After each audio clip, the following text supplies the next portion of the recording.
Ici au Musée national, espace de protection et de promotion du patrimoine culturel au Burkina Faso, des habitats traditionnels de plusieurs ethnies et leur histoire pour rappeler aux visiteurs les habitudes, les comportements et le mode de vie dans le temps. De l'autre côté, cet artiste conteur, adepte des questions de coutume et de tradition, se prépare à livrer un spectacle. Il est soulagé quand il apprend que le gouvernement a institué une journée des coutumes et traditions. Cette commémoration permettra de nous reconnecter avec nous-mêmes, nous reconnecter avec notre histoire, nous reconnecter avec notre origine. Et en tant qu'ambassadeur du patrimoine, c'est une belle opportunité pour nous, en tout cas, de pouvoir nous exprimer. Il faut que l'Africain se reconnecte avec lui-même. Il faut que l'Africain se renoue avec ses ancêtres, avec sa spiritualité, avec ses origines. À l'occasion de cette journée des coutumes et traditions, se tient un colloque sur la spiritualité, les traditions et les pratiques coutumières au Burkina Faso. Objectif, analyser la spiritualité, les traditions et les coutumes en lien avec la culture et les pratiques endogènes au Burkina. Pour les spécialistes, il s'agit de la fin d'une civilisation, d'un monde confronté à une fin de cycle historique.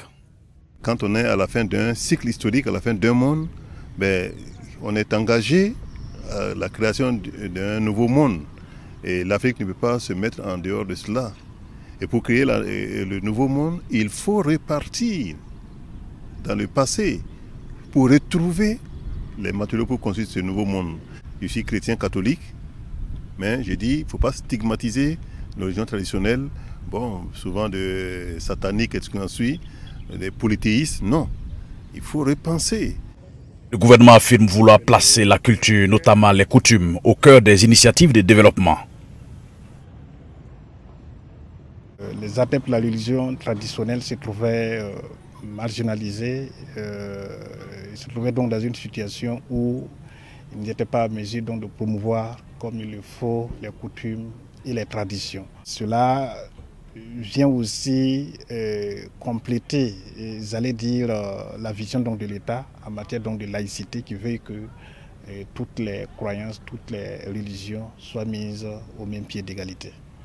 Désormais au Burkina, la journée des coutumes et traditions sera célébrée chaque 15 mai. Ainsi en a décidé le gouvernement. Le capitaine Ibrahim Traoré, lui, s'est rendu ce jour au Musée national. Il a invité les Burkinabés et les amis du Burkina Faso à inscrire dans leurs habitudes la visite des sites du patrimoine afin de mieux connaître les origines, l'histoire et la culture du Burkina. Lamine Traoré pour VOA Afrique, Ouagadougou.